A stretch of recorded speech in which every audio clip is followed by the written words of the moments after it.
Gospod Lado Leskovar, dober in star znanec revije Stop, še iz vaših zelo aktivnih pevskih časov, na finalu Talenta.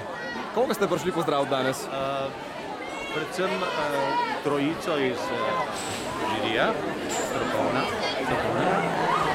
Prišel sem poslušati mlajše kolege in gledati fenomenalne plesalske akrobate.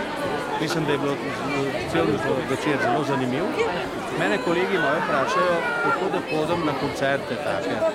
Jaz sem rekel iz 3 osnovnih razlogov, da vidim, kaj dogaja, da vidim velikrat, kaj ne smem, ali pa da se kaj naučim. Prej ste pa rekli, pevsko, ker jaz še vedno pojem, jutri bom pel v Cankarjevem domu, v Labirnu, delam v gledališču in vse to ni nobenega problema, se imam šele prvih 68. Nisem nikakor mislil na ta način, kakor da zdaj ne počnete nič več aktivno. Sem mogoče mečkan gledal naslovnic revij. Bo pa verjetno kdo od danes tukaj nastopajočih zagotovo na nekakšni naslovnici. Recimo, vi ste začeli vse glasbeno kariero nekoliko kasneje kot Lina pri 7 letih. Imate kakšno sporočilo za njene starše mogoče? Starši naj se ne vtikajo veliko, ker človek scene se mora sam probati, jasno naj dajo moralno podporo, ampak ne smejo pa starši živeti skozi kariero svojih otrok. To je osnovna misel. Se ne rečem, da bodo, da so taki, ampak jaz se tega bojim, da mladi, ki doživijo uspeh v mladih letih, da potem nimajo psihološke.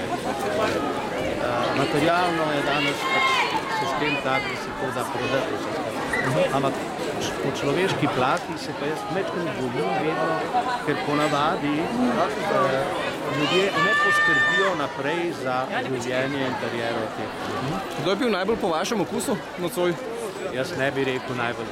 Kompleten program je bil vredno. Sprašujem zato, ker recimo Alena Vogrinca sta podprla tudi vaša kolega Jernej Jung in Dragan Bulič. Je imel... Vse je v redu. Jaz pač pravim, to je par zanimivih glasov. Jaz sem bolj navijal za akrobatsko-plesne športne skupine, ker sem do pevcev bolj kondičen, mislim, da v tem kar nekaj vem. No, ampak je med njimi kakšen res dober pevec? Gotovo, samo zdaj, kaj bo naprej, bomo pa videli. To je štart, ne v bistvu.